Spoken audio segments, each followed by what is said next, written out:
is Hot Lamode, and today on Hot Lamode we're coming to you with a video that's kind of different, but something that honestly I feel like is very important.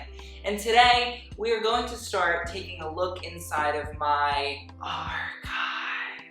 Now, if you guys do not know, a fashion archive usually constitutes something, a closet, a wardrobe of sorts that has a bunch of different designer brands, clothing, garments from all different periods, decades. Unfortunately, I don't have things from the 1800s, 1700s, 1600s, but I have started collecting some pieces from the 20th and 21st centuries, and so I thought that I would share those with you, not only for you guys to get a little bit of a better look into how a designer piece actually looks in real life, also so we can actually discuss some history and some insights about the brands that we have in the archive. Before we get any further into the video, I just want to say a huge shout out to today's sponsor, who is ShopTagger. Now, you've probably heard about ShopTagger here on the channel before, but for those not in the know, ShopTagger is a browser extension and website that allows you to organize and keep track of all of the things that you'd like to purchase online. Also, ShopTagger is a must-have for Black Friday and Cyber Monday shopping.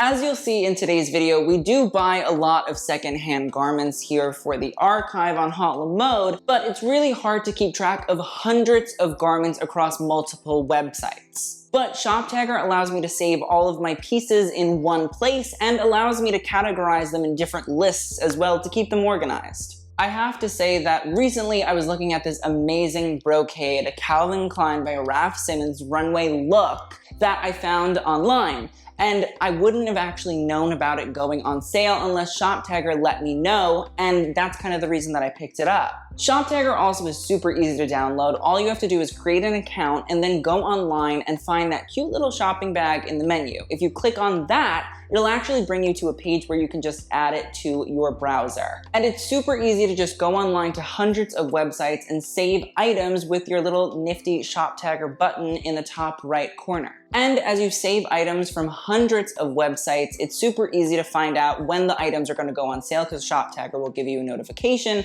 and you can organize the items into different lists so you can categorize and organize to your heart's content. ShopTagger also will scan the web for coupon codes and automatically apply them at the end of your checkout. They even launched a cashback feature, which allows you to get cashback via PayPal when you purchase from certain retailers. And watch till the end of the video to learn about ShopTagger's $5,000 giveaway. And honestly, getting to ShopTagger is super duper easy. All you have to do is go into the link in the description box below and click it, and it will bring you to ShopTagger. It'll help you download and it'll be super duper easy. Don't even worry about it. It's so simple. Now, seeing how this is the first episode, I'm just gonna do a little explanation of why I started doing this.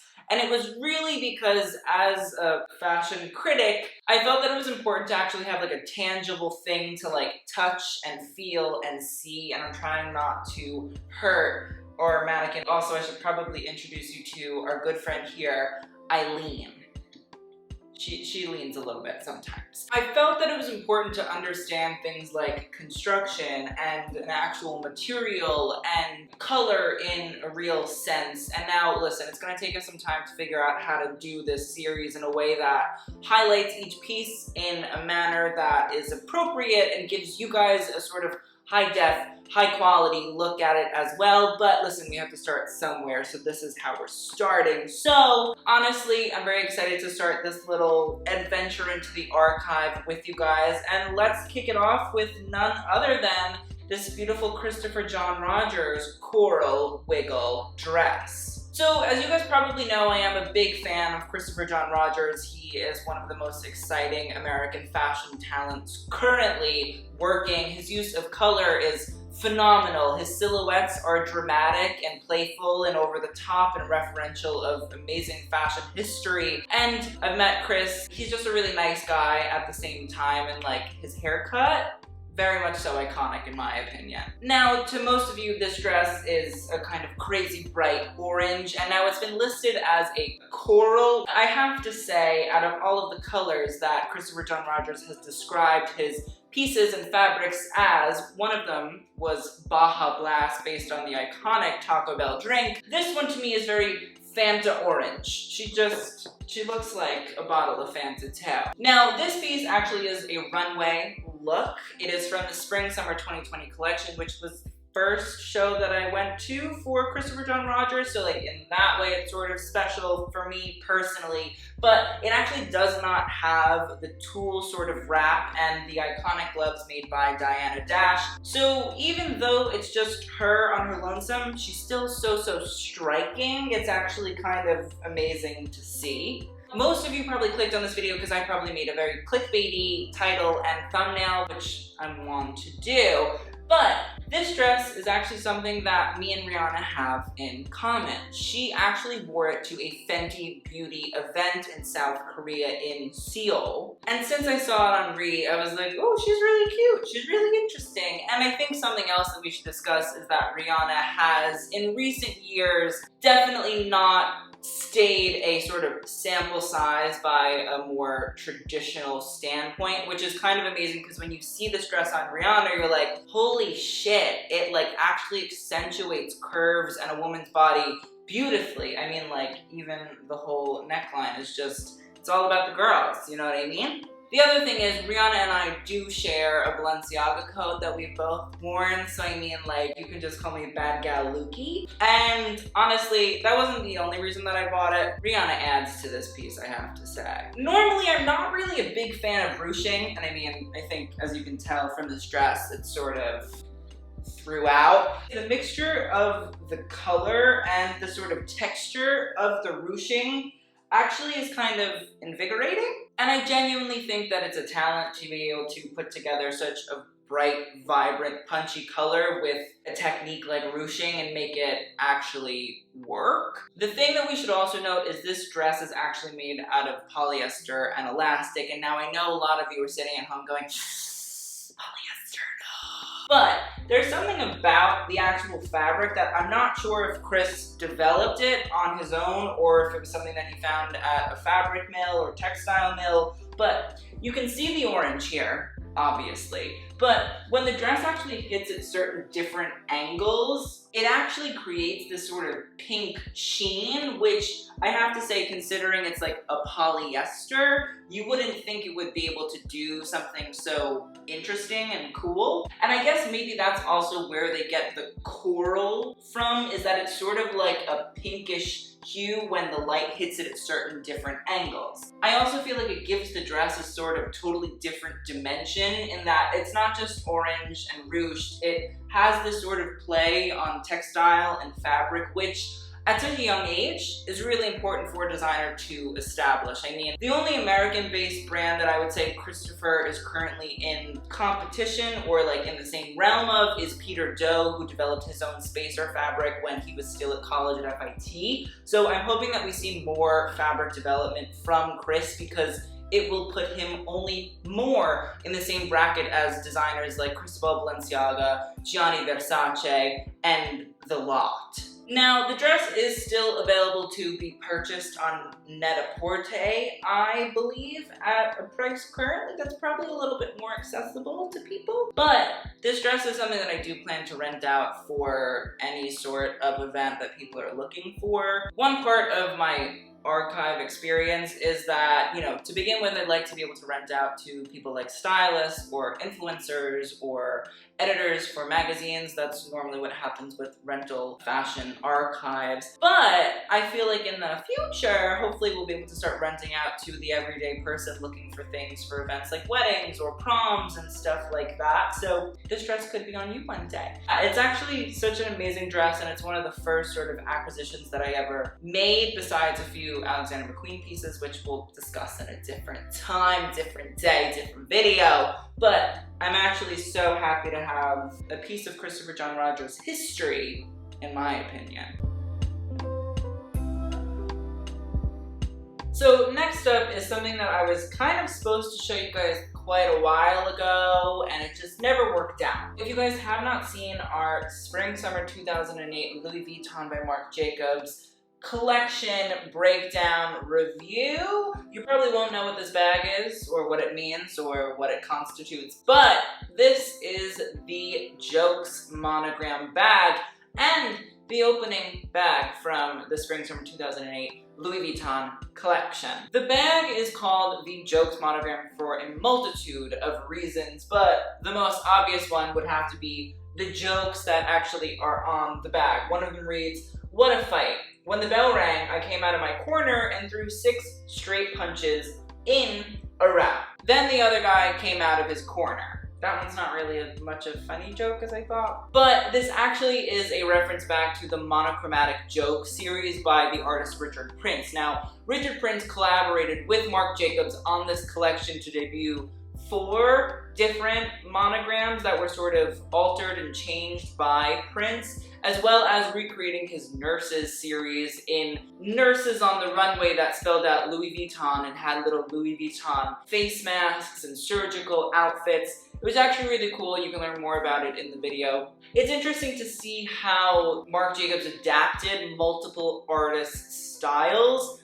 to Louis Vuitton and sort of brought art and fashion together. I discussed that a little bit in our video about Jamie Chua and Birkins and Kelly's, and how there isn't really as much of a sort of artistic interpretation for a brand like Hermes, whereas there's more of an emphasis on craftsmanship. I personally think this bag is a great example of artistic and craftsmanship sort of put together. It has these python, burgundy, and black handles and sort of details that are not only on the handles but also in this inner flap. I don't really know what part of a handbag this is, so I'm just calling it an inner flap, which sounds sort of sexual. But it does have little Louis Vuitton details in these little buttons here, and as you open it, it's actually not really that crazy of a bag on the inside. It has some bubble wrap for those carrying things, and also to keep the shape, which is important.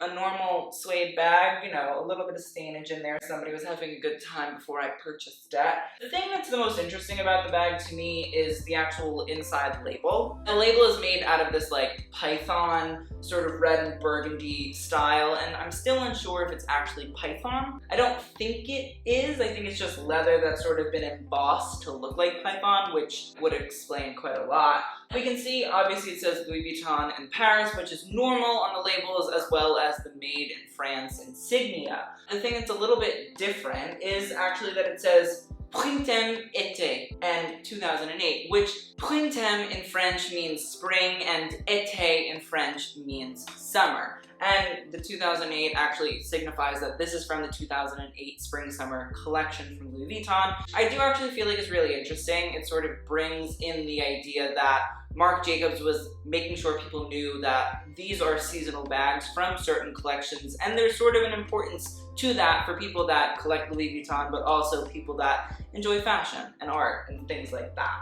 The other thing that's kind of cool about it is the fact that I thought this little signature at the top was like Marc Jacobs for the longest time, and then I sort of came to realize that I don't think an M looks like that, and I don't think a J looks like that either. But this is actually the signature of Richard Prince. You can see it on a lot of his sort of autographed art. I thought it was a cool way to sort of tie in that it is a Richard Prince piece, or it's been designed by Richard Prince, or Richard Prince has something to do with it, but it doesn't just say Richard Prince. If you know, you know, and that's sort of the best idea of luxury to me. Honestly, I'm sorry that I didn't show you guys the piece sooner. It's just something that I sort of picked up as a way to sort of explain what it's like to see Louis Vuitton as an accessories brand first and foremost for our, you know, runway video explanation. It's kind of weird that this is the first like Louis Vuitton monogram thing that I own, and it's not like a normal Louis Vuitton monogram thing. Personally, I think that's the Aquarius in me jumping right out. So let's move on to the next piece. So next up is probably a look that you might have seen a part of when we reacted to a James Charles video, so if you didn't see it, I understand. But this jacket and pant combo look set is actually from Celine. Now Celine is very controversial currently. I mean, Hedi Slimane is very few people's ideal of what Celine should be, and many are still sort of mourning the loss of Phoebe Philo 2 years later. This Celine set is actually by none other than Michael Kors. Now, we all know Michael Kors for his MK bags and questionable runway shows now, but from 1997 to 2004, he actually worked for LVMH, which is the conglomerate that owns Celine, and designed runway collections for them.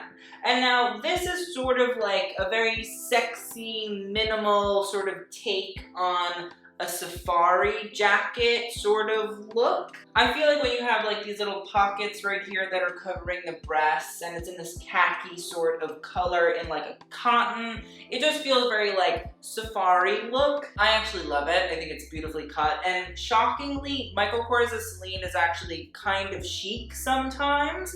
Like, the tailoring was superb. Like, I think I look fantastic in this jacket. Like, I could put this on right now and it'd be like, wow, I look great. Very rarely would somebody ever say, wow, let me put on something designed by Michael Kors and say out loud, I look great. But this jacket is kind of an example of that. I will say another thing that's kind of important is the fabric of this whole ensemble, and it's not ensemble bullshit. It's 100% cotton, which honestly is very, very nice. And you can see the weave of the actual cotton, and when you go with the grain, it's like so nice. It feels so beautiful, so soft. And then if you go across it, you can, you know, it's a little bit bumpy. I'm kind of obsessed with it, and the more and more that I sort of see Michael Kors's Celine, there are these like amazing sort of chain looks that on like a scarf are kind of outdated, but on like jackets and underwear and pants, they're like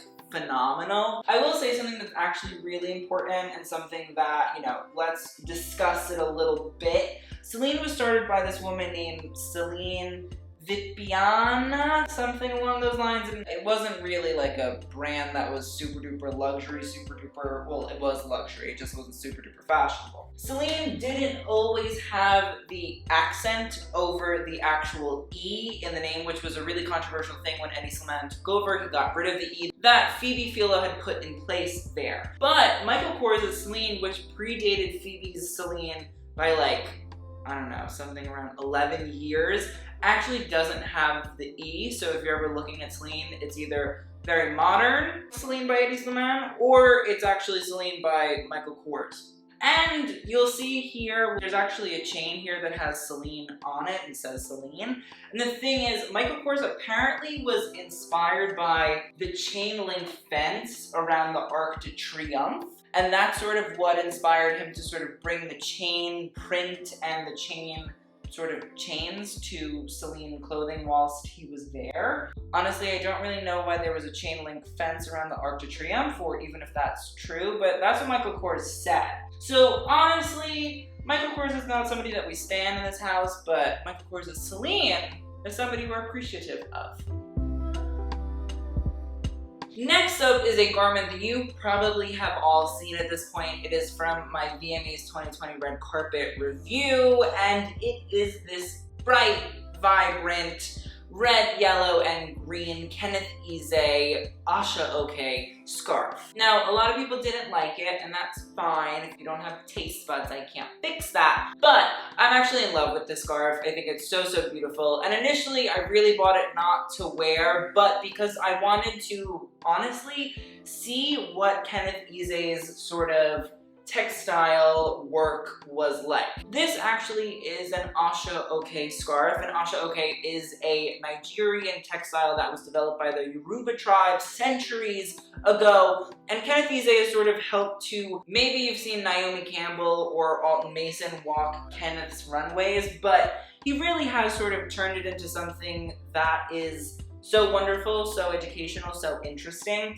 Now, the scarf is hand woven in Nigeria, so honestly, to me, this is like bespoke as the idea of like something being handmade and owning it and having it is actually like so beautiful, so wonderful, and that's kind of why I cherish this scarf. And also being able to understand the fabrication of the Asha OK textile also is why I bought it. Again, initially it wasn't something I was buying for me to wear, but then it just happened that I put it on, and I like the mixing of the plaid and the plaid, or plaid and tartan. I thought it was cute, but whatever. Now, something that is quite common in Kenneth's work is the taking of the Asha OK fabrics and sort of giving a fringe on it. He's done it on this scarf, obviously, but there's also like tailored jackets, pants, bags that all have gotten this sort of fringy treatment. Normally that's not something I'm into, but Kenneth has sort of sold me on it. Something about the scarf also that's very, very interesting is the sort of loops of, you know, loose threads that sort of jump throughout the entirety of the scarf. And another thing I guess that I'm kind of in love with, but some people might not see as like good, is there are little blips of sort of fabric, and I can't really tell if it's intentional or if it's just a matter of like the hand weaving that sort of makes it happen, but I find it really, really beautiful. I think when something is handmade, there's sort of a story to every aspect of it. Like, I can only imagine people are sitting there hand weaving and they might have to change threads, or a thread broke and one might have to be brought in together. So you do see these sort of different little dots if you really look up close, if you're like looking from afar. You can't see it. But I think there's something like charming about that. I think that's sort of the craftsmanship of clothing that I think is a little bit lost nowadays being, you know, represented here. And honestly, it's only made me fall in love with the garment even more. Now, a lot of people were like, ew, that fabric, it's terrible. Why would you wear that? The thing is, Kenneth has actually sort of opened my eyes to a lot of things. One of them being the sort of mixing of patterns, fabrics, and colors. Normally, there's very rare moments where I say, ooh, this mixing and matching, okay. But Kenneth has sort of made it a part of his brand, and so in a way, I have to respect that, I have to understand that, I have to take on that aesthetic when I'm looking at his pieces. Kenneth said that growing up, his mother was really big into mixing and matching patterns, colors, so that's sort of why he's started to do that in his work. I don't know necessarily if particular garments is what he's talking about, or if it's more so, you know, mixing actual jackets and pants that might not actually correlate is what he's going for, but either way, I think something about that sort of historical nod to Kenneth's past might be why we see sort of bright colors like this yellow with the red and the white and the green. So honestly, it's an interesting garment. I'm happy that I have it, and I love it, so the haters. Have a nice day. Thank you! I'm gonna go. So the last look we're going to be talking about for this video actually is by the incredible and iconic Thierry Mugler. Now, if you guys do not know Thierry Mugler from his crazy runway shows that I'm sure some of you have probably seen on YouTube, Thierry is a designer who is really well known for his fragrances as well. You guys also probably have heard of Mugler under Casey Cadwallader. I mean, between Bella Hadid, Miley Cyrus, Addison Rae, Madison Beer. Like, there's a lot of celebrities that do wear the more modern iteration of Mugler. Now, this is actually a Mugler suit, I believe, from the 1980s. Now, that was sort of like the early stages of Mugler, and honestly, we're going to talk a little bit about the structure of this little skirt set. So Thierry Mugler, early on in his career, was really inspired by film noir, which was a period of film during like the 1940s and 50s,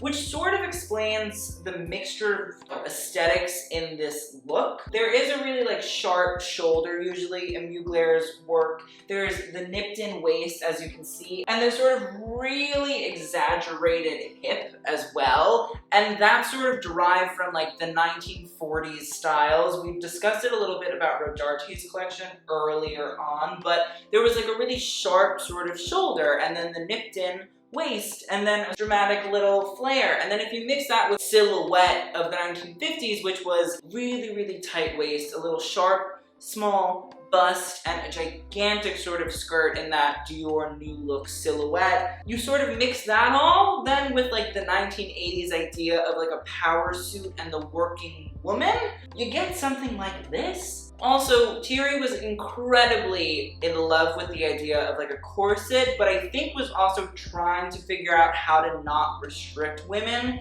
in that way as well, and I think that's where we can actually start to talk about this garment. So it is made out of all polyester, but honestly it feels like a nice little crepe, so it's interesting to see. But you can actually see here there's this sort of really dramatic, vertical stitch. It actually curves in right at the waist, which is super duper interesting. The other thing that I want to show you is that there's also a stitch that goes from here to here, and it's sort of horizontal. And to me, that's sort of what helps to exaggerate the waist here. You can also note that there's an entire gigantic stitch that also sort of helps to flare it out in the back for a little bit of a dramatic effect. And there's nice stitching that goes from, well, it's actually, the whole stitching goes from hem to hem. I didn't even realize that. She's drama, and she sort of helps to create lines. I mean, Kim Kardashian and Thierry Mugler recently have started to work together, but if you want to talk about an early contour kind of person, Thierry Mugler utilized stitches instead of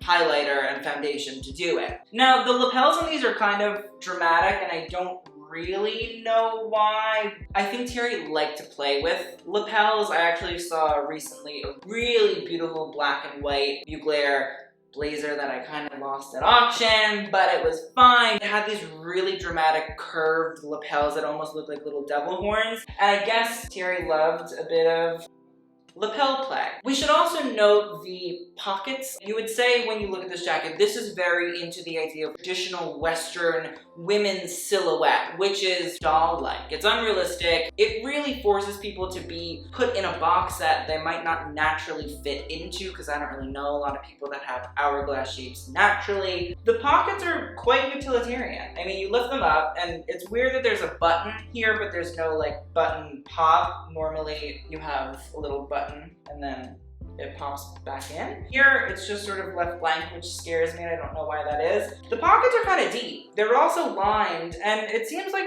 you know, there's sort of a bit of utilitarian ideals thought of in this jacket. I'm not gonna say it's amazing, because there's no inside pocket. It's interesting that Thierry thought to do such a thing. The skirt isn't really miraculous, but again, the stitching is definitely present. It's not like Thierry just said, fuck it, throw them a skirt, I don't give a shit what it looks like. It takes time to cut out these pattern pieces, and I'm presuming that there were a lot of pattern pieces in here because there's a lot of stitching going on. And I guess when you think about it, that means that time and effort must have really actually been put in these pieces in order to not only sew them, but to think of how are we going to cut the patterns, how are we going to actually turn this into a garment that does this sort of creation of a 1940s, 1950s silhouette while mixing it with this sort of new wave 1980s idea of dressing a woman who has to go to work. She wants to look beautiful, she wants to look amazing, she wants to look wonderful, but at the same time, like, she has to be able to move, she has to be able to do her job, she has to be able to actually function in a society where in the 1980s women were becoming more and more a part of the workforce. I will say, I'm not exactly a fan of these little strips of fabric that sort of have the button. I think they're a little bit weird. I guess it plays into the idea of the other buttons on the jacket, so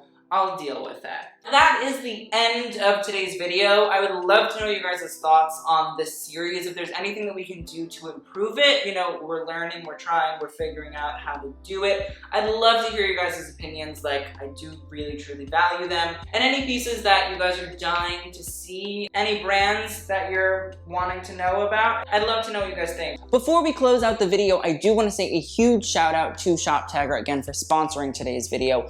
And it's important that you know that there is a $5,000 Shoptagger giveaway. All you have to do is download Shoptagger to Google Chrome on your computer and download Shoptagger on your phone, and then save at least 3 items, and you are automatically entered into the giveaway. If you do this before November 24th, you are automatically entered, and if you are the winner of the giveaway, which I'm very jealous of the winner of the giveaway, you will get notified by November 25th and get a $5,000 gift card to any store that you would choose. I personally would pick The RealReal, because great deals, but may the odds be ever in your favor. All you have to do is click the link in the description box below to get started on downloading Shoptagger on your computer and your phone, and you can enter it yourself, and I'm very jealous still. So again, thank you to Shoptagger, and get into downloading it. And I hope this also wasn't like gloaty and in your face and like, haha, I own all these things.